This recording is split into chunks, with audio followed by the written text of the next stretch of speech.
சரி, பார்வதியும் கமருதீனும் சாண்ட்ராவை கேமுக்காக தள்ளி விட்டுட்டாங்க. ஓகே, அது வரைக்கும் அக்செப்டபிள். ஆனால் அவங்க கீழே விழுந்ததுக்கப்புறம் ஒரு மாதிரி ஃபிக்ஸ் மாதிரி வந்து ஹாஸ்பிட்டல் கூட்டு போயிருக்காங்க.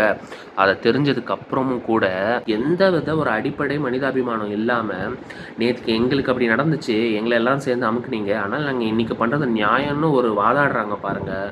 அதை அக்செப்டே பண்ணிக்க முடியாதுங்க.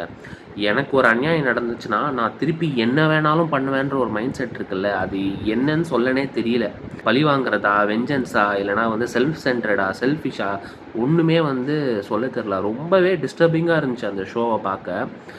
எனக்கு இவங்களுக்கு ரெட் கார்டெலாம் கொடுப்பாங்களான்லாம் தெரியல. எவிக்ட் பண்ணுவாங்களாவே ஃபஸ்ட்டு தெரில. இவங்க 2 பேரும் ஃபைனல்ஸ் வந்தா கூட ஆச்சரியப்படுறதுக்கு இல்லை. அப்படி தான் இந்த ஷோ இவ்வளோ நாள் போயிட்டுருக்கு. பட் இன்றைக்கி நடந்தது ரொம்ப அநியாயத்தின் உச்சம். சபரி ஆல்ரெடி டாப் ஸ்கோரில் இருக்காருங்க. அவர் நினச்சிருந்தா உள்ளே உட்கார்ந்தா அவருக்கு தான் டிடிஎஃப் கிடச்சிருக்கும், அவர் ஃபைனல் போயிருப்பார். ஆனால் அந்த ஒரு செகண்ட் கூட யோசிக்காமல் சாண்ட்ராக்கு ஃபிக்ஸ் மாதிரி வருதுன்ற ஒன்று தெரிஞ்சோடனே டக்குன்னு தூக்கி போட்டு வந்தாருங்க. Really hats off to Sabari.